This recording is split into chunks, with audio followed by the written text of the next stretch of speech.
정보가 있는 시사 토크쇼 장윤선의 팟짱. 아직도 홍삼만 드십니까? 홍삼만 드신 여러분 행복하십니까? 살림살이 좀 나아지셨습니까? 이제 마카 산삼을 드십시오. 마카 산삼. 잉카인들이 즐겨 먹었던 남미 페루의 산삼. 인체에 꼭 필요한 31가지 미네랄과 18종의 아미노산을 함유한 천연 종합 영양제. 세계적인 슈퍼푸드로 인정받아 전 세계가 열광하는 그것 바로 마카입니다. 페루의 마카와 우리나라의 산삼을 하나로 만들었습니다. 마카 산삼. 이게 다가 아닙니다. 20년 경력 전문가의 자문을 받아 우리 몸에 좋은 11가지 원료까지 하나로 만든 건강 푸드 마카 산삼. 이제 홍삼 가격으로 마카 산삼 드십시오. 와, 이거 남자한테 딱이네. 딱이야. 애미야, 나한테도 딱이구나. 엄마, 나도 마카산삼. 나도. 검색창에 마카 산삼 또는 영한 네이처를 검색하세요. 영한 네이처 마카 산삼이 답입니다. 마카 산삼을 꼭 기억하세요. 우주에서 마카와 산삼을 하나로 만든 회사는 영한 네이처가 유일합니다. 유사 검색어 회사에 주의하시고 영한 네이처를 꼭 확인하세요.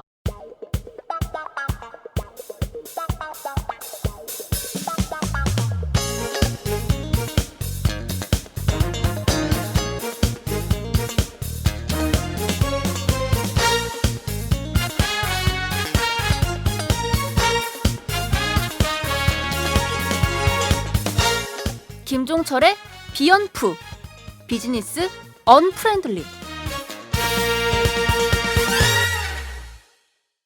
네, 김종철의 비언프. 이 자리에 김종철 오마이뉴스 경제부장님 나오셨습니다. 안녕하세요. 네, 안녕하세요. 네, 반갑습니다. 예, 반갑습니다. 처음 뵙죠? 여기 녹음실에서는. 그렇네요. 진짜. 예, 그렇죠. 녹음실에서는 처음 네, 뵙는 네. 것 같아요. 네.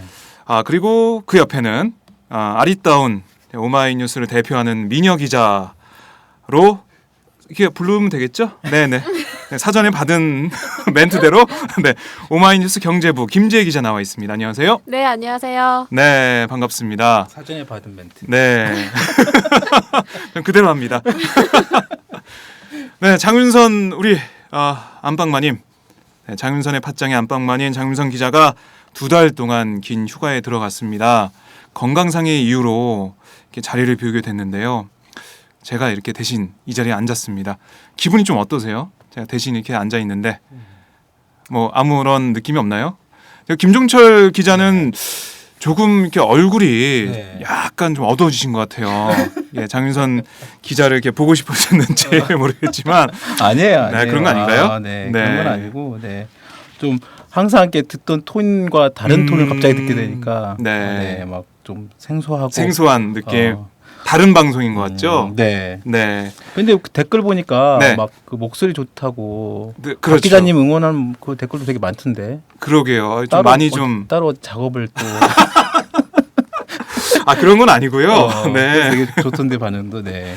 네, 많이 좀 달아주시면 고맙겠습니다. 박종 기자가 되게 목소리도 좋고 미남이고 되게 잘합니다. 네. 네, 고맙습니다. 잘 부탁드립니다. 네, 잘 부탁드리겠습니다. 네. 네, 김재희 기자의 대표적인 미녀 기자인데 네, 대표적인 미남 기자와 같이 방송하는 기분이 어떤가요? 네?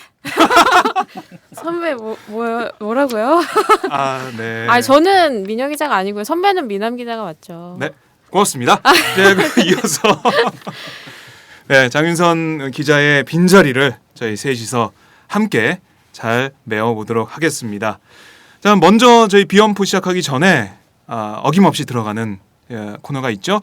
이 코너 제목 발로 뛰는 경제, 김재희 기자의 발로 뛰는 경제. 이 목소리가 저라는 건 아시나요? 네, 김재희 알고 기자? 있는데요. 알고 있나요? 굉장히 그 제목과 잘 어울리더라고요. 뛰어가는 네. 느낌이 듭니다. 선배 목소리가. 그렇죠. 뭔가 네. 긴급하게 어디론가 막 뛰어가는 네, 긴급하게 느낌. 뛰어가는 느낌입니다. 네, 좋습니다. 그럼 김재희 기자의 발로 뛰는 경제 지금부터 들어가 보겠습니다.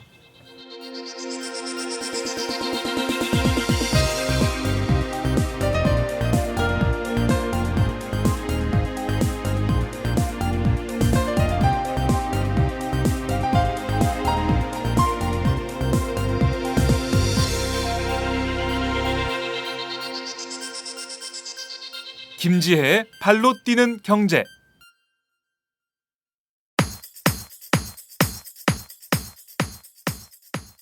첫 번째 소식은 안심전환대출 소식입니다. 정부가 기존 주택담보대출에서 연 2.6%대 저금리로 바꿀 수 있는 안심전환대출을 30일부터 5일 동안 20조 원 추가 공급하기로 했습니다. 이번이 마지막으로 앞으로 추가 공급은 없을 예정인데요. 당초 1년치 예상했던 20조 원이 나흘 만에 빠르게 소진되면서 정부가 추가 공급을 결정한 겁니다. 하지만 제2금융권 이용자나 기존 고금리 대출자는 이번에도 자격에서 제외됐습니다. 특히 저축은행 등 제2금융권에서 돈을 빌린 사람들은 상당수가 고금리에 시달리는 저소득층이지만 혜택을 받을 수 없어 불만이 터져나오고 있습니다. 이에 대해 제2금융권은 금리와 대출 조건 등이 다양해 통일된 전환 상품을 만들기 힘들다는 게 정부의 입장인데요. 그러나 정부 정책에 따라 고정금리로 성실하게 원금을 갚던 사람들조차 이번 안심전환 대출로 갈아탈 수 없게 되면서 상대적인 박탈감은 더 심해질 것 같습니다. 네, 저도 어제 이 뉴스를 접하고 좀 의아하게 생각했던 게 이 제2금융권 이용자는 제외가 됐는데 어떻게 보면은 저소득층이 혜택을 못 받게 되는 그런 상황이잖아요. 그렇죠. 실질적으로 정말 네. 이게 안심전환 대출이라는 게 이게 지금 원래 20조 원을 하고 네, 한 사흘 나흘 만에 갑자기 또 20조 원을 또 그러게요. 만드는 거거든요. 근데 40조 원을 지금 음, 하는 건데 말씀하신 것처럼 이 서민들 그다음에 취약계층 그다음에 뭐 제2금융권 네, 그러니까 이런 분들이 진짜 높은 금리로 그 이자를 내시고 네, 어떻게 보면 좀 빚에 허덕이는 분들인데 이 안심전환 대출이라는 게 결국은 그런 어떤 그런 가계 빚을 좀 더 완화시켜 주는 게 목적인데 정말로 네. 필요한 사람들한테는 잘 못 간다는 게 문제고요. 아, 그러게요. 그리고 이제 이게 또 이 가계 부채 이 자체가 그러니까 이렇게 한쯤 한 3, 4일 만에 막 40조 원을 갑자기 지금 이렇게 만든 거잖아요. 그리고 네. 뭐 금융위원장이 더 이상 올해는 없다. 없다. 이렇게 얘기했으니까 뭐 40조 원으로 끝나겠지만 이게 한 3, 4일 동안에 막 사람들이 막 우르르 이렇게 네, 신청했다는 것 자체가 그만큼 빚, 내 주택담보대출 이 빚에 대한 어떤 그 심각성 이런 네. 것들이 그대로 드러나다고 오히려 볼 수도 그걸 있죠. 더 드러나게 하는 그렇죠. 그런 상황이네요. 그렇게 볼 수도 있죠. 네. 네. 참 가계부채 문제 핵심이 저소득층 대출인데 뭐 금융위에서는 뭐 다른 방안이 있다 뭐 이런 식으로 언론에다가 네. 얘기를 하는 것 같은데 모르겠습니다. 어떤 방안이 나와서 가계 부채에 시달리는 우리 저소득층을 구제를 해줄지 모르겠는데 이것만 놓고 보면은 저소득층은 철저하게 배제된 그런 상황인 것 같습니다. 근데 네. 지금 정부 입장에서는 지금 이렇게 빚을 나름대로 완화하기 위한 어떤 뭐 안심 전환 대출 이런 뭐 상품 내지는 이런 네. 어떤 대책을 내놨지만 실질적으로 가계 부채를 내지는 가계 빚을 어떻게 좀 해결하려는 그런 구체적인 어떤 움직임 아까 말씀하신 여러 가지 그런 사각지대에 있는 정말로 네. 그런 가계 빚에 허덕이는 그런 분들에 대한 대책이 구체적으로 아직 안 나왔어요. 물론 뭐 김재기도 알겠지만 이제 앞으로 이제 이런 걸 뭐 추진한다 내지는 앞으로 이제 네. 해놓겠다 하잖아요. 근데 과연 이게 이런 지금 수십조 원, 40조 원을 좀 이렇게 풀고 네. 나머지 또 다른 대책을 또 내겠다는 것인지 아니면 글쎄요. 정말 그러니까 결국 이 빚으로 지금 정부는 막 이렇게 한편으로 이렇게 40조 원 풀면서 네. 또 한편으로 또 저금리 유지를 유지하면서 빚을 내서 또 집을 사라 뭐 이렇게 하잖아요. 부동산 경기 띄우기 위해서. 그러게요. 그러니까 되게 앞뒤 안 맞는 네. 그런 정책을 계속 하고 있는 거죠. 지금 김종철 부장께서 말씀하신 것처럼 네. 그 부동산 가격을 띄워서 빚을 내서 집을 사라는 그 점을 좀 비판을 한 기사들도 났더라고요. 이동걸 전 금융연구원장인데 네. 노무현 정권 때 금융위 부위원장 하신 그렇죠. 분이거든요. 네. 그분이 이제 원래 사실 인터뷰 전에 블로그에 글을 올리셨더라고요. 이번 그렇죠. 대책이 가계부채 구조 개선이 아니라 뭐 빚을 내서 집을 사라고 한다는 게 흥분제와 함께 안정제를 섞어 처방한 거다. 약간 이런 식으로 비판을 하셨더라고요. 네. 예, 그래서 이번에 가계부채를 개선하겠다고 내놓은 것이 과연 진정으로 가계부채를 좀 개선할 수 있는 것인지에 대한 의문이 들고 아까 말씀하셨다시피 제2금융권 대출자들을 껴안을 수 있는 좀 더 폭넓은 대책이 나와야 될 것도 같고 네. 무엇보다 또 비판을 할 수 있는 것들은 그 3, 4년 전부터 고정금리 대출로 정부에서 갈아타기 위한 유도 정책을 많이 펼쳤거든요. 네. 그때 갈아타신 분들이 이번에 또 안심전환 대출에서 혜택을 못 받으시게 됩니다. 그래서 그분들이 약간 정부 말을 들었다가 역차별을 받는 그런 꼴이 됐기 때문에 좀 비판의 소지가 있는 것 같습니다. 예, 심각하네요. 김재희 기자는 빚이 없죠? 네, 빚 지금 있나요? 한 2주째 제가 아. 제가 빚이 없다고 말씀을 아, 드리는데요. 그래요? 지난주에 얘기를 했나요? 예, 장윤선 아. 선배께서 제가 물어보셨어요. 띄엄띄엄 들어서 못 들었습니다.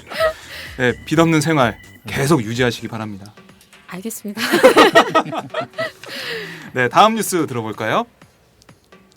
네, 두 번째 소식은 봄을 맞아 한동안 묶여있던 전국 공공요금과 기름값이 오른다는 소식입니다. 그만큼 서민들의 부담도 가중될 수밖에 없는데요. 경북 안동시는 다음 달부터 상수도 요금은 10%, 하수도 요금은 34.6%를 올리기로 했습니다. 전북 전주시도 다음 달 하수도 요금을 36%가량 올리게 되는데 제주도, 광주광역시, 충북 청주시 등도 인상할 예정입니다. 대중교통 요금도 꿈틀거리고 있습니다. 서울시는 올해 안에 지하철과 버스 요금을 200원에서 500원가량 올리는 방안을 검토하고 있는 것으로 알려졌습니다. 경기도도 이르면 다음 달 버스 요금 인상을 결정할 가능성이 높습니다. 여기에 국제 유가 상승으로 국내 기름값과 LPG 가격도 조금씩 오르고 있는데요. 이 영향으로 항공 유류 할증료도 1년 만에 다시 상승 곡선을 그리고 있다고 합니다. 아, 공공요금과 기름값. 뭐 언급한 건 몇 개 시가 안 되지만 뭐 전국적으로 오르겠네요. 그렇다고 봐야 되죠. 네. 사실상 이 지방자치단체들의 이런 그 공공요금 인상은 작년부터 이미 일정 부분 예상이 돼 왔었던 내용들이고요. 네. 작년에 이미 그 막 증세 논란 뭐 여전히 있어 왔지만 담배값 인상부터 그렇죠. 시작해서 뭐 예. 여러 가지 그 간접세에 해당되는 네. 그런 부분들 막 그 정부가 올리면서 증세 논란 막 그런 말이 많았잖아요. 네.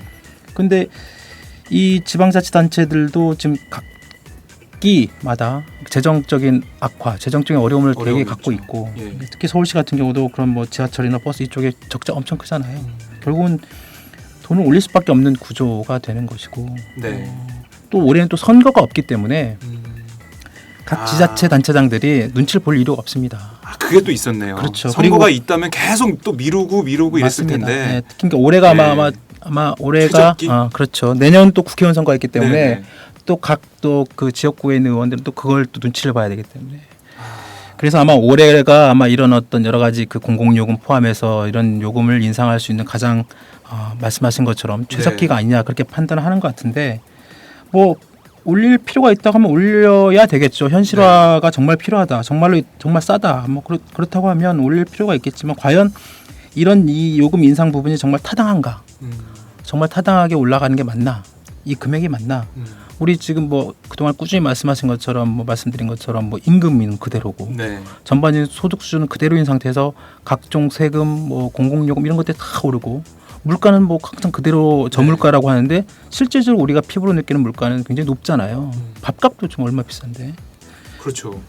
여하튼 이런 부분들이 계속 오르게 되면 결국은 이게 소비 쪽으로 갈 가능성도 크고 그럼 항상 요즘 말하고 있는 그런 디플레이션에 대한 여러 우려 이런 것들도 여전히 계속될 가능성이 큽니다. 참 근데 제가 좀 이해가 안 가는 게 국제 유가 상승으로 국내 기름값 이런 게 오르고 있다고 하는데 아직까지는 국제 유가가 조금 낮은 상태 아닌가요? 예전보다. 그러니까 뭐 1년 그렇죠. 전 이때만 해도 기름값이 그럼요. 휘발유가 1,800원대고 이랬는데 네, 그렇죠. 지금은 그래도 1,500원, 600원대인데 네네네. 아니 왜 이렇게 또 오르겠다고 올린다고 하는지. 오히려 그게 네. 이렇게 3분의 1 가격 이하로 떨어진 거 아닌가요? 그러면 네네. 대중교통 요금도 떨어져야 되는 거 아닌가요? 그렇죠. 그러니까 여기 예전에 국제유가 떨어질 때는 뭐 주유소 기름값 이런 것들은 굉장히 천천히 떨어지고 또 국제유가 오를 때는 굉장히 큰 폭으로 올리면서 정유사들의 어떤 마진 이런 이익을 폭리를 취한다 그런 얘기를 많았죠. 그러니까 제가 아는 지인이 네. 주유소를 하는데요. 네, 부자시네. 저만 빼고 그렇습니다. 예. 그 주유소를 하는데 도매를 떼어야 되는데 도매상 가서 사와야 되는데 그때가 기름값이 오를 때였대요. 네. 그러니까 기름을 안 판다고 하더라고요. 도매상에서 꽉 쥐고 기름값이 오르는 게 확정되면 그때 팔겠다. 그래서 정말 황당했다 이런 얘기를 하던데 이게 오를 때는 그냥 계속 오르고 내릴 때는 찔끔찔끔 그런 것 같습니다. 네. 아 이게 또 대중교통 요금 올리면 또 많은 분들이 힘들어하실 것 같은데 참 이게 주택담보대출에서 그 안심전환대출 하면서 또 이 물가는 올리고 병 주고 약 주고 이런 것 같아요 보면은. 제가 아까 그 빚은 없다고 말씀을 드렸는데 네. 버스는 참 많이 이용을 하거든요. 제가 인천 시민이라서요. 네네. 근데 이게 지금 200원에서 500원 정도 오르게 되면 광역버스 요금을 따져보면 지금 2,500원인데 이게 25%가량 오르게 되는 거거든요. 500원이 오르면. 그러면 상당히 소득이 증가를 안 하기 때문에 네. 이 주머니 사정이 좀 어려워질 것 같은데 좀 상승폭을 최소화하려는 노력을 좀 해줘야 되지 않을까 네. 이런 생각을 합니다. 지금 뭐 선거는 없지만은 우리 이 시민분들 아니면 시민단체에서 아니면 언론에서 이게 정말 타당한지 네. 한번 검증을 해보고 네. 만약에 이게 정말 방만하게 운영되어 있는 부분이 있다거나 아니면 다른데 새고 있는 세금이 네. 있다면은 그런 걸 잘 찾아냈으면 좋겠습니다. 그렇죠. 네. 그럼 세 번째 뉴스 들어볼까요? 네, 이번엔 치킨 소식입니다. 대표적인 국민 간식 치킨이 한 마리에 2만 원인 시대가 곧 올 것 같습니다. 최근 주요 프랜차이즈 업체의 신제품을 중심으로 2만 원에 바짝 다가선 18,000원에서 19,000원대 치킨이 속속 등장하고 있습니다. BBQ가 이달 초 출시한 봄 계절 메뉴인 베리링 치킨은 한 마리에 19,900원입니다. BHC의 경우 배달 매장 기준 순살 제품들도 19,000원대입니다. 지난해 교촌치킨뿐 아니라 KFC도 오리지널 치킨, 핫크리스피 치킨, 징거버거 등 일부 제품 가격을 평균 1.4% 올린 바 있죠. 치킨 업체들은 원자재 가격과 인건비 상승 등을 가격 인상 요인으로 내세우면서 기존 치킨 메뉴 가격을 올리거나 신제품 가격을 처음부터 높게 잡고 있는데요. 이처럼 치킨 가격이 꾸준히 오르는 점을 고려하면 머지않아 한 마리 2만 원대 치킨이 곧 나올 것 같습니다. 그런데 작년부터 닭고기 값이 하락세여서 이러한 대형 치킨 업체들의 가격 인상 명분이 그렇게 충분하지는 않아 보입니다. 아 큰일이네요. 사실 나 어제 저녁에 치킨 먹었는데 네. 진짜 비싸더라고요. 아, 그래요? 우리 아이가 치킨을 갑자기 너무 먹고 싶다는 거야. 네, 저녁에. 그래가지고 치킨을 사왔어요. 네. 근데 당연히 한 15,000원, 뭐 16,000원 그렇게 생각했었는데, 그 정도 아닌가요? 네. 근데 보니까 가격 그 앞에 이제 저희 여기 나와 있는 이 업체들 말고 네. 그 사설 그러니까 그 가게에서 하는 동네에서 하는 그런 치킨이었는데 거기도 18,000원, 19,000원 19,000원인가 받더라고요. 근데 이게 보니까 정말 2만 원 될 것 같아요. 2만 원이면 너무 비싼 거 아닌가요? 너무 우리나라 비싸. 최저 임금 시급이 5,580원. 시간당 5,580원인데 2만 원까지 된다면은 4시간, 3시간 좀 넘게 일을 해야 먹을 수 있는 치킨이 됐습니다. 이게 요즘도 이런 BBQ나 이런 프랜차이즈 말고 네네. 막 뭐 이렇게 훈제로 이렇게 별도로 막 구워서. 구워주거나 네. 여러 가지 다양한 그 치킨이 나오잖아요. 네네. 그러니까 그런 그 어떤 굽는 방식을 좀 바꿔서 나름대로 뭐 특이하게 간다 하더라도 그렇게 네. 가면서 가격을 다 올리는 거예요. 올리죠. 근데 아까 김재 기자 얘기한 것처럼 기본적인 닭고기 그 닭 생닭 네. 그 받는 그 공급받는 그 값 자체는 네. 떨어지고 있다는 거 아니에요. 네, 아, 생각이 5,600원 진짜 정도. 억울하겠어요. 네. 아니 자기는 가격이 떨어지고 있는데 지금 몸값이 2009년 떨어지는데. 이후로 네. 최고 낮다고 합니다. 그러니까 네. 결국은 뭐 튀기거나 뭐 굽거나 뭐 그 방법만 살짝 달리해서 그리고 뭐그 양념 소스 몇 개 더 주는 걸로 해서 가격 엄청나게 좀 그러게요. 올리고 있다는 거잖아요. 이 베리링 같은 경우는 아, 처음 들어 이거 뭐 베리링은 허니버터인가 허니버터랑 무슨 베리, 뭐 스트로베리, 블루베리 이런 소스를 넣었다고 하는데 아참 야, 아까 이거 찾아보셨죠? 네, 제가 찾아봤습니다. 이게 뭔가 해서 19,900원이면 이건 진짜 네, 비싸네. 그러니까 신제품을 내놓으면서 가격을 조금씩 올리는 거잖아요. 네. 이게 보니까 순살 치킨도 19,000원대.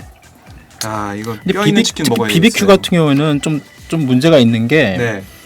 그 예전에 그 BBQ 제가 한번 취재를 해봤습니다만 여기가 되게 이제 그 닭고기 프랜차이즈로 되게 성공한 네. 그리고 되게 뭐 그 그렇게 알려진 업체로 있지만 프랜차이즈 업계 안에서는 되게 또 악명도 되게 높아요. 여러 가지 그런 그 뭐 인테리어. 가불 관계부터 예. 해서 뭐 인테리어부터 포함해가지고 그리고 그 사이에 이런 가격 문제도 이 치킨 가격 문제도 자기네들이 선도하는 측면이 있다고 봤는지 네. 가격도 마음대로 이렇게 거의 하거든요. 그렇게 보면 정말로 이게 19,900원 이렇게 BBQ가 가면 네. 나머지 뭐 BHC부터 포함해가지고 다른 데 다 줄줄이 같이 간단 말이에요. 네네.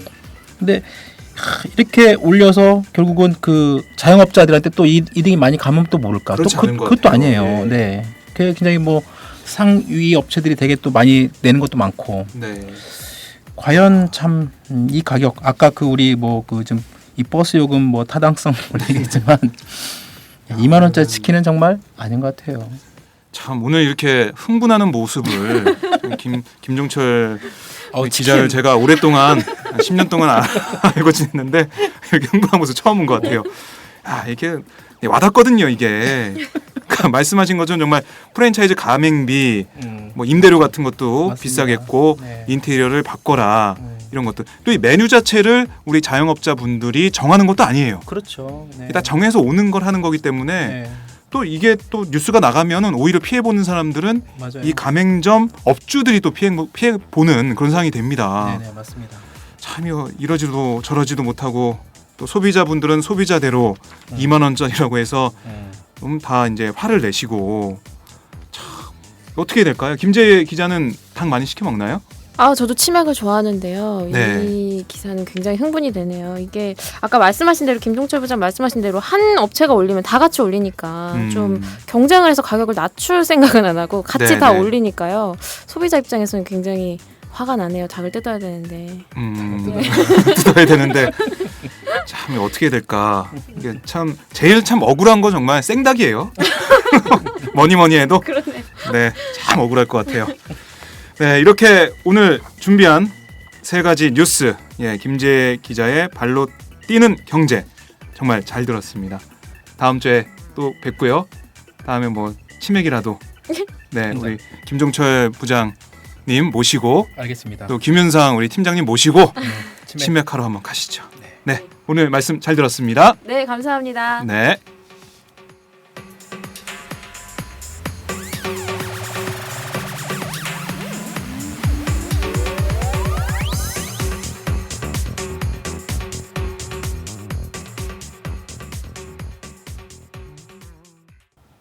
네, 비염프 바디 토크 들어가 보도록 하겠습니다.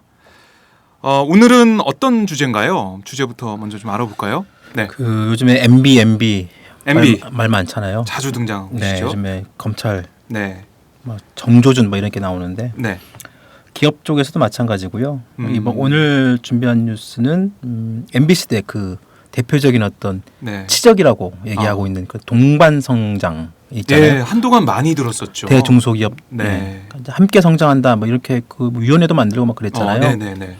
근데 실질적으로 이제 어떤 그 민간연구원 아니죠. 삼성 그 중소기업 중앙회하고 네. 산업연구원에 있는 그 박사가 연구한 어떤 자료를 보면 이 MB 시대 이 대중소기업 동반 성장이 네. 정말로 제대로 이루어졌나? 그걸 분석해보는 네. 보고서가 나왔군요. 그렇습니다. 네. 뭐 한국경제에서 삼성, 뭐 현대차, 뭐 이른바 재벌 대기업들에 대한 쏠림 현상, 네, 뭐 이 얘기는 뭐 새롭지도 않습니다. 그렇죠. 계속해서 이런 문제가 제기돼 왔는데요. 네, 특히 최근 몇 년 새 기업들 사이에 양극화도 심해지고 있고, 그래서 정부가 직접 나서서 대중소기업 동방성장하겠다, 네네, 뭐 하겠다 이렇게 아까 MB 시대에 네네, 많이 나왔었는데 네, 정말 지금은 잘 안 들리고 있어요. 그렇죠. 네. 이게 98년 그 IMF 외환 위기 이후에 네. 우리나라 그 대기업들이 실질적으로 굉장히 이렇게 많이 망했습니다. 뭐 한보 사태부터 시작해서 맞습니다. 뭐 예, 혜태, 뭐 쌍용, 뭐 네. 기아 우리가 알고 있는 그런 대기업들 재벌들 다 뭐 문을 닫았고 그 대기업들이 다 무너지면서 길거리에 많은 그 해고자들, 수많은 노동자들이 해고의 길로 네. 들어섰잖아요. 그리고 또 그 과정에서 기업들의 어떤 그런 기업들이 무너지다 보면 당연히 그 사업 재편이 네. 있을 수밖에 없었고 그래서 현대그룹은 뭐 현대자동차, 현대그룹 맞게 또 분리가 됐고요. 네. 삼성도 뭐 자동차 사업을 포기하면서 여러 가지 또 분리가 됐고 네. 그다음에 LG그룹도 반도체에서 LG 반도체를 접었죠. 네. 하여튼 그걸 정부가 다 직접 그 당시에 그 1998년 그 금융감독위원회 이현재 씨가 주도를 해가지고 만들었잖아요. 그래가지고 빅딜 해서 맞습니다, 계속 맞습니다. 나왔죠. 그렇죠, 예, 예. 맞습니다. 대기업 주고받고. 맞습니다. 대기업 예. 빅딜. 그래서 교통정리가 됐고 그렇게 한 10여 년 올라오면서 지내오면서 국내 기업들 사이에서도 여러 가지 이제 그런 사업 간의 빅딜이 이루어지면서 이제 격차도 네. 막 벌어지기 시작하는 거죠. 그리고 대기업과 중소기업 사이 또 대기업들 안에서 또 대기업 안에서도 10대 재벌 네. 또 10대 재벌 안에서도 삼성, 현대차, LG, SK 4대 재벌 4대 재벌로 쏠림이 또 크고 네. 그러니까 이런 어떤 그 기업들 사이에서 했던 그런 문제 현상 양극화 이런 것들이 그 당시에 이제 그동안에 보면 우리 사회에 막 그 양극화 문제가 지난 대선 때도 아주 중요한 이슈였잖아요. 경제 민주화 맞습니다. 이런 그런 것들. 양극화 해소하기 위한 어떤 최소한의 어떤 그 정책적 대안 네. 나온 게 경제 민주화 이런 게 나왔던 것이고 그 경제 민주화는 되게 여러 가지 이유가 있었죠. 그 대중소기업 동반 성장 문제도 네. 당연히 거기 포함되어 있던 거고 어, 그런 어떤 그런 대중소기업 네. 그다음에 중소기업 대기업 그런 어떤 그런 가불 문화 이런 부분들도 그런 어떤 그 양극화 네. 이런 해소 이런 부분이 되게 중요한 이슈였고 이런 부분들이 지난 MB 정부 때 별도의 위원회까지 네. 만들려고 뭐 그런 만들었죠 실질적으로. 네. 동반성장위원회 이런 것들 만들어서 대중소기업 사이 양극화 해소를 위해서 네네네. 노력을 했다곤 했는데 그렇죠. 이게 정말 잘 됐을까 이런 의문점이 듭니다. 네네. 그래서 뭐 최근에 이들 대기업과 거래하는 중소협력 회사들의 경영 환경이 더 안 좋아졌다 이런 사실이 구체적으로 드러났다고 하는데 네. 정말 그런가요? 그런 자료가 나왔나요? 그렇죠. 이게 제가 아까 말씀드린 것처럼 그 중소기업 중앙회라고 하면 이제 우리가 경제 5단체 중에 하나죠. 네. 중소기업 중앙회하고 그다음 산업연구원이 있습니다. 산업연구원의 이항구 선임연구원이 연구를 했어요. 네. 그러니까 제조협력업체 경영 성과 분석과 시사점 이런 보고서가 이제 그 지난 주말에 나와가지고 네. 어제 오늘 하여튼 이런 언론들이 좀 일부 이렇게 보도가 되고 이게 이제 또 다 언론 보도가 나오지 않고 네. 또 뭐 그 일부 어떤 뭐 보수 언론이나 경제지는 잘 또 쓰지도 않았습니다. 이 보고서를. 네. 근데 그럴 수밖에 없는 게 내용이 좀 말씀하신 것처럼 네. 이 보고서에 눈에 띄는 게 2008년 글로벌 금융 위기 이후에 네. 한국 제조업 그러니까 삼성전자, 현대차가 거의 사실상 글로벌한 기업이 됐잖아요. 주도했죠. 그렇습니다. 네. 어떻게 보면 우리나라를 대표하는 기업이다. 막 네. 삼성전자, 현대차가 그렇게 했는데 이들 두 회사 같은 그 2008년 글로벌 금융위기 이후 그다음에 최근 10년 동안에 크게 하여튼 성장한 회사인데 네.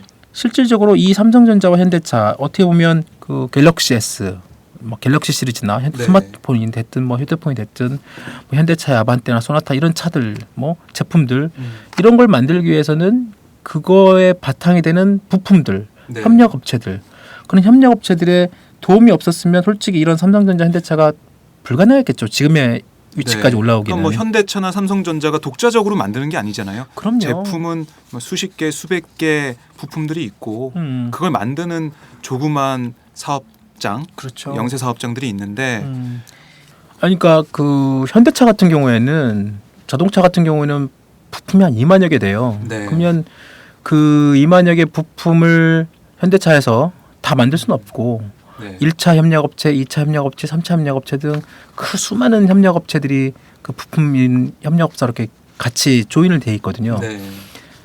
그렇다 보니까 이런 협력업체들의 도움이 없어서는 지금 현대자동차가 있을 수가 없죠.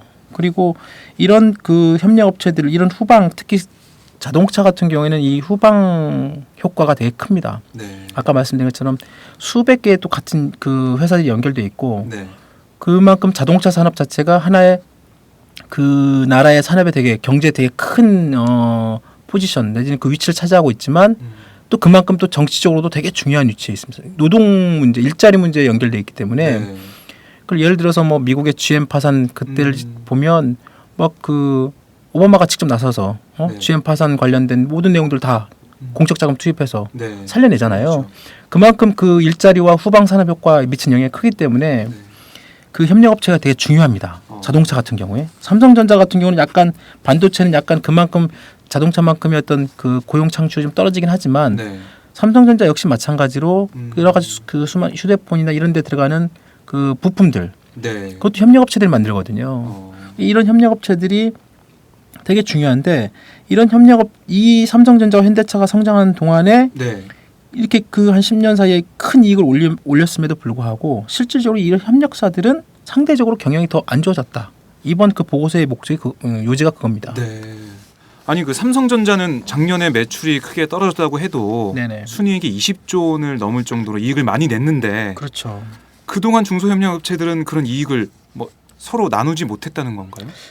이제 지금 이 연구 보고서를만 보면 네. 그런 셈이 됐습니다. 그러니까 좀 내용을 심각하네요. 보면 그렇죠. 우선 임금 그 거기 일하시는 노동자들의 임금부터 보면 네.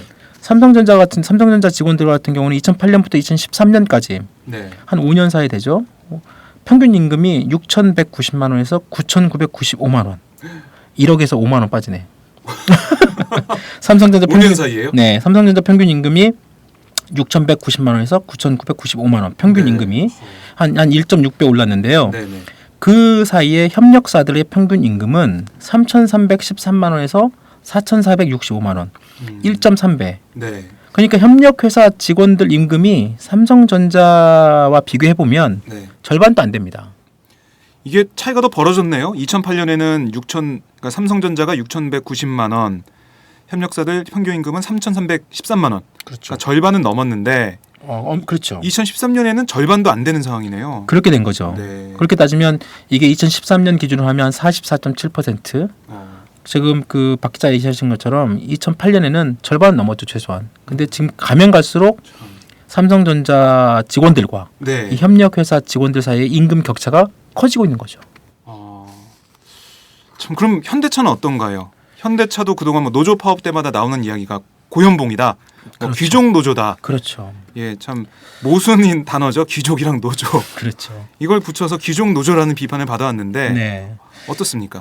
이제 그 현대차의 귀족 노조 이 부분은 이제 노동 문제니까 이거가 좀 약간 별개로 네, 나중에 네, 따로 말씀드릴 게 있으면 드리지만 여튼 뭐 이번 이 보고서에 나와 있는 현대차의 임금 구조도 삼성전자와 크게 다르지 않습니다.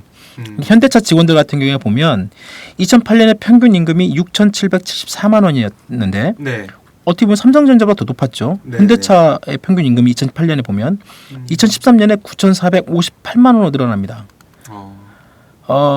그 대신에 같은 기간 동안 현대차 비계열사 협력사입니다. 현대차 계열사가 아니라 현대차 비계열 협력사예요. 네, 비계열 협력사. 아까 삼성전자는 다 비계열사고요. 네네. 현대차도 비계열인데 좀 이거 이제 계열사와 비계열사를 나누는데 일단은 네. 비계열사 협력사 임금이 3,948만 원에서 5,289만 원. 임금 수준이 58.3%에서 55.9%. 그러니까 격차가 더 벌어진 거죠. 더 벌어졌네요. 네. 현대차도 마찬가지네요. 그렇습니다. 네. 대신에 계열사 협력사가 있습니다. 현대차가 이제 아까 말씀드린 것처럼 부품이 워낙 많고 네. 거기에 납품하는 협력사들이 되게 많습니다. 뭐 모비스나 이런 그렇죠. 게 계열사 맞습니다. 그렇죠. 현대모비스 같은 경우는 현대차의 계열사가 되는 거죠. 네. 여기도 협력사예요. 모비스도.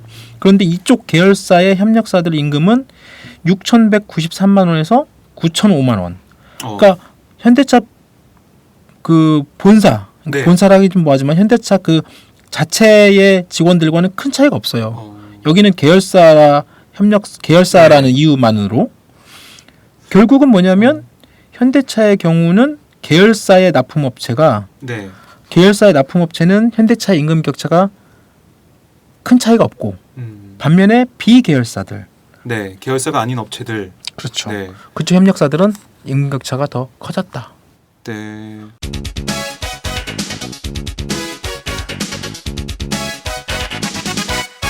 장윤선의 팟짱. 아니 궁금한 게 있는데 삼성전자는 계열사, 비계열사, 협력회사 나눠서 이게 조사는 안 됐나요? 뭐 현대차만 협력업체 중에서 계열사냐 아니냐 네. 이렇게 나눠서 조사했는데 뭐 특별한 이유가 있습니까? 아까 잠깐 제가 말씀드린 것처럼 네. 현대차 경우에 이제 그 자동차 산업, 자동차의 특성상 아까 한 2만여 개 되는 어떤 부품을 그 차에 들어간다고 하잖아요. 네. 물론 요즘은 이제 그것도 이제 다 이렇게 뭐라고 해야 되나요? 좀 더 이렇게 굵직굵직한 어떤 네. 그 2만의 부품이 다 개별적으로 이렇게 나누면 그 정도 되지만 요즘은 이제 다 이렇게 뭐라고 해야 되나 이렇게 굵직하게 이제 모아서 들어가는 네. 어떤 세트식으로 들어가는 그런 게 있어서 이제 과거와는 좀 다르지만 그럼에도 불구하고 자동차 산업, 자동차의 특성상 그 부품 협력 업체가 굉장히 많습니다. 네. 아까 1차, 2차, 3차까지 내려가는데요. 이 협력 업체들 가운데 현대차 그룹 안에 있는 계열사, 아까 말씀하신 것처럼 현대모비스 네. 이런 계열사들도 현대차에 각종 부품을 납품을 하고 주요하게 납품하는 회사입니다. 네. 여기도 협력사고 또 이런 그 계열 현대차에 차지하는 비중도 되게 커요. 그게 막 그 많이 들어갑니다. 뭐 헤드라이트 포함해가지고 뭐 네. 그 자동차에 들어가는 그리고 이제 부품을 또 구매할 때도 현대모비스 가서 많이 또 사잖아요. 그렇죠, 네. 맞습니다. 반면에 이제 삼성전자는 상대적으로 그런 계열사를 통하는 부품 조달이 거의 없습니다. 그냥 대부분 다 삼성전자 이외 다른 다 비계열사 네. 그렇게 움직이고 있고 다만 계열사 협력사와 비계열사 협력사 따로 조사하는 것도 결국 네. 이런 현대차 이런 특성 때문에 그렇게 된 것이고 네. 이번 조사에서 결국은 현대차와 현대차 계열사 소속 협력사는 현대차와 비슷한 임금 상승을 보이고 네. 별 차이가 없죠? 그렇죠. 네. 그렇지 않고 계열사가 아닌 다른 자동차 부품 협력사들은 전혀 그렇지 않고 임금 격차가 오히려 더 커지고 있다. 차별을 받은 거네요. 현대차 계열사냐 아니냐에 따라서 그렇죠. 예, 임금 그렇다고 차별을 봐야죠. 계속 받고 있는 건데 네. 이렇게 대기업과 협력회사 임금 격차가 아까도 뭐 통계를 봤지만은 네. 벌어지고 있습니다. 그렇죠. 여기에 왜 그런가요? 어떤 이유가 있나요? 기본적으로 이런 임금 격차가 벌어지고 있는 것은 아무래도 이제 그 사람들이 갖고 있는 그 사람들이 버는 네. 이득의 규모가 달라질 수밖에 없고 실질적으로 이렇게 보면 삼성전자가 네. 2008년에 이제 그 기업마다 그 이익률이라는 게 있습니다. 네. 이익률, 그러니까 네. 하나의 제품을 팔아가지고 몇 퍼센트 실제로 남는 그렇죠, 이익인가요? 남는 네. 이익이죠. 근데 그 실제로 이제 이게 명확하게 이게 완전한 이익이다라고 좀 다른 개념이긴 한데 네. 그래도 이제 그 평균 이익률 보통 냅니다. 그 회사의 어떤 전체적인 어떤 그 네. 매출, 그다음에 뭐 이익, 뭐 여러 가지 그런 걸 통계를 통해서 과연 얼마나 정도의 이익률을 올리고 있느냐. 네. 이제 이걸 통해서 그 제품 여러 가지 뭐 부가가치기까지 뭐 이렇게 판단할 수 있는데 삼성전자 같은 경우 2008년에 평균 영업이익률이 5.7%였는데요. 이 영업이익률이 계속 올라갑니다. 2009년에 7.2%, 네. 2010년에는 11%, 2011년에 잠깐 떨어집니다. 아마 그 무슨 여파가 있었던 것 같아요. 그리고 다시 2012년, 13년까지 계속 평균 영업이익률이 13%대를 유지를 합니다. 네. 평균 영업이익률이 13%를 계속 유지한다는 얘기는 결국은 지금 작년에도 뭐 그 이익이 20조 원을 돌파했다는 얘기인데 네. 전체 그 매출에 따져 보면 13%의 영업이익률을 유지한다는 얘기는 결국 20조를 네. 맞춘다는 거잖아요. 그렇죠. 반면에 그 협력사들 그 삼성전자 협력사들의 평균 영업이익률은 4.6%에서 6.4, 7.2 좀 올랐다가 계속 떨어지네요. 그 다음에 이제 계속 떨어집니다. 이게 처음엔 좀 올리면 4.6에서 2008년 4.6에서 네. 2009년, 2010년까지 좀 오릅니다.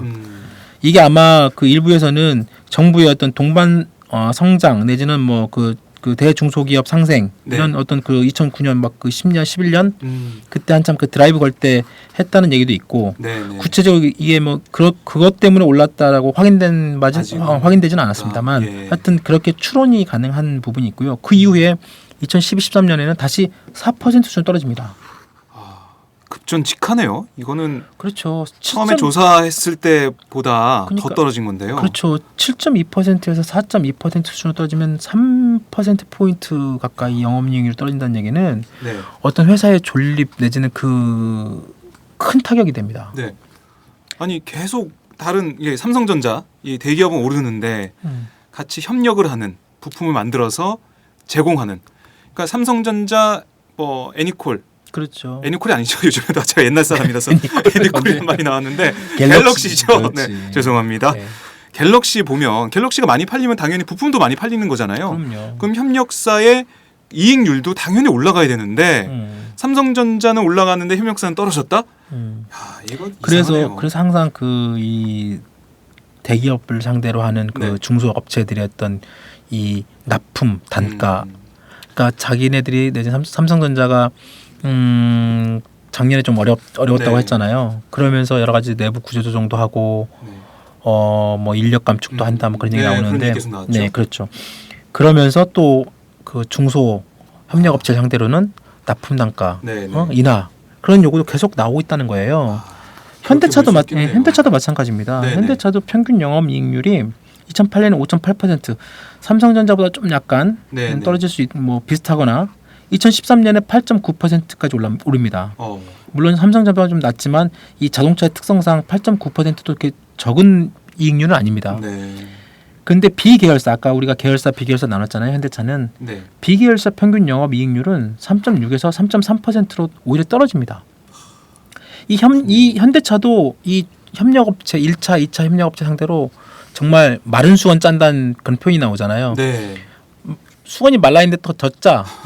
물 나올 때까지. 그러니까 너무 아플 것 같아요. 너희들한테는 더 이상 계속 우리는 뭐 계속 우리가 거래하려면 네. 단가 낮춰. 계속 그런 게 들어가는 거죠. 지금 그리고 그 업체 입장에서 보면 울며 겨자 먹기식으로 이걸 납품하지 않으면 그래도 2% 3% 이익이라도 가져가는 게 우리한테는 낫다라고 하면서 이제 계속 하는 건데 과연 이런 형식의 어떤 그러니까 결국은 이런 협력사들의 영업 이익률이 네. 그런 삼성 현대차 이런 데에 비해서 거의 3분의 1 수준밖에 안 됩니다. 참 너무 심하네요. 그렇죠. 그 현대차 같은 경우는 비계열사, 계열사 나눴는데 계열사 협력업체들은 평균 이익률이 8.2에서 9.3으로 오히려 올랐습니다. 그럼 결국은 뭐냐면 네. 자기 식구들 이익은 보장해주고 자기 식구 아닌 협력사들의 이익은 그냥 완전히 진짜 아까 말씀드린 마른 수건 짜는 형식으로 네. 줄이는 거예요. 참 그러니까 그동안 대기업들의 성장 바탕에는 수많은 중소협력업체들의 피와 땀이 있다는 이야기를 수없이 해왔고 그렇죠. 아까 말씀하셨듯이 MB 정부 때 동반 성장이라는 이름으로 위원회까지 만들어서 동반 성장을 장려하려고 했지만 실제 현장에서 이게 보고서를 보니까 수치로 보니까 여전히 큰 격차가 있네요. 너무 안타깝습니다. 그렇습니다. 이게 이제 보고서상에 저희는 이제 숫자를 얘기를 하지만 네. 실제로 그 현장에서 직접 임금을 받는 분들 아까도 임금 격차도 이렇게 말씀드렸잖아요. 네. 그러니까 삼성전자 직원들 그분들도 열심히 일해가지고 임금 많이 받으면 좋죠. 네. 그리고 그분들도 그런 자기의 노동의 대가에 의한 어떤 임금 당연히 많이 받아야 되죠. 그렇죠. 그럼 그만큼 그 협력업체들도 마찬가지로 네. 같이 물론 똑같은 기업이 모두 다 고임금을 받을 수는 없겠죠. 네. 그럼에도 불구하고 그래도 이런 3배 정도 차이는 좀 그런 어떤 그 증가율 이런 3배 정도 차이는 좀 납득하기 어렵고 실질적으로 저희가 이제 항상 얘기하는 게 중소기업이 강해야. 네. 그리고 실질적으로 우리나라 모든 그 고용의 거의 90% 이상을 중소기업에서 지금 예. 맡고 하고 있지 않습니까? 일부 몇몇 대기업의 그 종사자들 직원들 그분들의 고임금 잘 받고 좋죠. 네. 하지만 그분들의 고임금은 고임금대로 가되 정말 수많은 중소기업들의 어떤 그런 그 노동력이 네. 내지는 그 임금이 거기에 걸맞게 책정이 돼야 되고 또 그렇게 많은 이익을 내는 대기업들이 그 자기네들과 하고 있는 업체들 네. 이 업체들이 경쟁력이 있어야 되잖아요. 왜냐하면 말 그대로 그 갤럭시에 납품하는 뭐라고 해야 되죠? 그 앞에 스크린 아니 그 필름 필름을 그 네. 앞에 그 제공하는 협력업체들 그거를 최고의 그 필름을 제공하는 협력업체와 같이 일을 해야 되지 않겠습니까? 네. 그럼 그 업체가 거기에 걸맞는 글로벌한 경쟁력을 가지려면 그만큼 연구개발이나 사람에 대한 투자가 있어야 되고 그만큼 그러려면 돈이 필요하잖아요. 네. 그럼 그만큼 그런 연구개발과 투자가 훌륭한 인재들이 거기에 모일 수 있도록 같이 노력을 해야 되죠. 삼성 현대차도. 그 삼성 현대차 쪽 얘기 들어보면 나름대로 자기네들도 협력업체들한테 현금 어음 안 돌리고 네. 현금 그대로 하고 매년 이렇게 주고 있다고 얘기를 합니다. 노력하고 있다. 네, 네. 얘기를 하고 있습니다. 그런데 물론 그 다른 업체들 진짜 돈 떼먹는 기업들 되게 많다 그런 식으로 하면서 그래도 삼성 현대차 정도 되니까 떼먹지 않고 준다. 돈 준다, 현금 결제해 준다 이렇게 준다. 그렇죠. 네. 그래서 실질적으로 중견기업들 진짜 더 정말 갑질하는 그런 업체들 현금 안 주고 어음 끊고 이런 업체들 더 많다라고 얘기하는 분들도 있습니다. 물론. 네. 그래서 상대적으로 현대차나 삼성전자가 그나마 현금 결제하고 돈 안 떼어주고 안 떼먹고 준다고 얘기는 하지만 그거는 별개로 정말 그렇게 돈을 떼먹거나 그렇게 주면 그건 처벌해야죠. 세계적인 기업인데 그렇진 않겠죠. 그렇죠. 그 당연한 거고요. 그렇지 않는 게. 그럼 맞습니다. 그렇게 하는 그게 회사의 브랜드 이미지 절대 좋게 갈 수도 없고. 뭐 이런 저 보고서가 해외에 알려진다면 모르겠습니다. 그 해외 뭐 지각 있는 뭐 그런 세계적인 그런 시민들, 세계 시민이라고 부르는데 네. 세계 시민들은 삼성전자, 현대차 이미지는 이렇게 나빠지면 나빠졌지 좋아지진 않을 것 같아요. 맞습니다. 그러니까 우리가 독일이 되게 잘 나간 나라, 네. 제조업 강국, 네. 제조업이 되게 튼튼한 나라 이렇게 얘기를 하잖아요. 독일이 되게 유명한 어떤 제조업 그 뭐 BMW 포함해가지고 벤츠든 뭐 그런 유명한 어떤 그 자동차 회사나 네. 가전 회사나 그 여러 가지 회사들 보면 그 중견 그 강소 기업들이 되게 많잖아요. 네. 그 기업들의 임금 수준이 웬만한 일부 그 독일 대기업 수준 이상 네. 내지는 그 정도 수준 됩니다. 그러니까 그만큼 그 사람들은 굳이 대기업에 갈 필요 없이 내가 네. 여기서 이 조그만 시계 하나, 조그만 어떤 뭐 제품 하나만 제대로 잘 만들어서 네. 세계 시장에 팔고 또 그 회사가 굉장히 잘 나가서 나름대로 그 사원들의 복지나 연구 개발에 투자가 되고 그렇게 되면서 전체적으로 제조업 전체가 경쟁력을 갖고 네. 그 일하는 노동자분들도 거기에 그만큼 신나게 일을 하고 그 전체적으로 그 산업에 굉장히 튼튼하게 되는 거죠. 네. 또 우리나라처럼 특정 몇몇 대기업으로 쏠림이 되게 커지고 임금뿐만 아니라 연구개발뿐만 아니라 이렇게 다 쏠림이 커지면 네. 아까 뭐 박 기자하고도 같이 간단히 얘기했습니다만 뭐 누가 진짜 중소기업 그거 힘들어하잖아요. 응? 저 인력난, 구직난에 시달리고 있다 이런 저희 뉴스를 또 자주 오히려 접하는데요. 중소기업들이 그 구직난 시달리잖아요. 네. 그러니까 이런 어떤 정책적으로 정부가 뭐 동반성장위원회 뭐 이렇게 뭐 위원회 만들고 뭐 물론 그것도 좋습니다만 제대로 된 어떤 그 현장에서 먹힐 수 있는 정책, 네. 제대로 된 어떤 그 뭐라고 해야 되나요? 뭐 규제까지는 뭐하지만 제대로 그것이 그 어떤 낙수효과 어떤 그런 대기업들의 어떤 이익이 제대로 중소협력업체까지 내려갈 수 있도록 있게. 그걸 정부도 꾸준히 봐야 되죠. 네. 아니 그러니까 대기업이 진짜 사내 유보금만 쌓아두고 있고 그렇죠. 그걸 네. 나눠주지 않고 쌓아두고 500조라잖아요 지금 그게. 그것만 이렇게 뚫어도 그것만 이익을 나누고 그걸 연구 투자에 다시 투자돼서 선순환이 되고 이런 구조가 되면 뭐 박근혜 정부가 원하는 경제 활성화라든지 경제 민주화 이런 것들도 어떻게 보면 쉽게 잘 될 수가 있을 텐데 그거를 뭐 알고 있으면서도 그냥 지켜보는 그런 느낌인 것 같아요. 그리고 뭐 대통령께서는 젊은이들에게 아 여기 뭐 있냐 중동 가라 이런 해법을 제시하고 계시니까 그러니까 젊은 답답합니다. 친구들이 그렇게 얘기하잖아요. 중동은 너나 가라라고. 그러게요. 그러니까 요즘 SNS상에서 돌고 있는 중동 가라고 했는데 중동에 갈 데가 없어. 아니 IS가 이렇게 이라크, 시리아 잡고 있고 그리고 뭐 예멘이나 막 이런 곳에는 여행 금지국이고 이거 말도 안 됩니다. 어딜 가라는 건지 참 모르겠습니다. 말도 안 되는 얘기죠. 정말 참 네, 허탈함이죠. 네.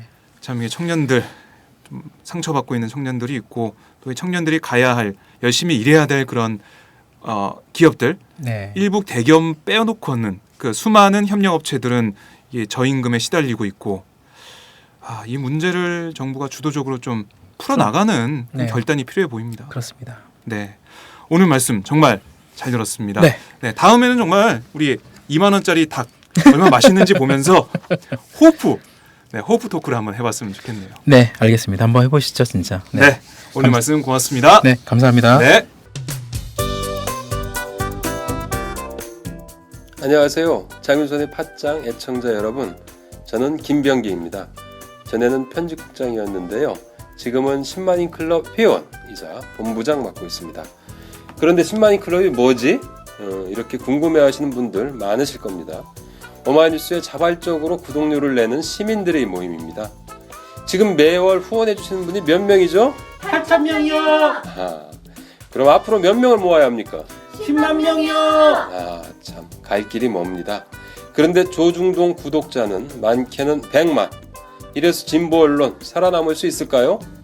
10만인 클럽 후원으로 만들어지는 팟짱 응원하고 싶으시다고요? 지금 전화주세요. 02-733-5505로 전화하셔서 내 손번호 274를 꾹 누르세요. 오마이뉴스 기사의 모든 기사 하단에 동그란 주황색 배너를 누르셔도 됩니다. 여러분들의 참여로 팟짱이 웃음소리 더 커질 수 있습니다. 감사합니다.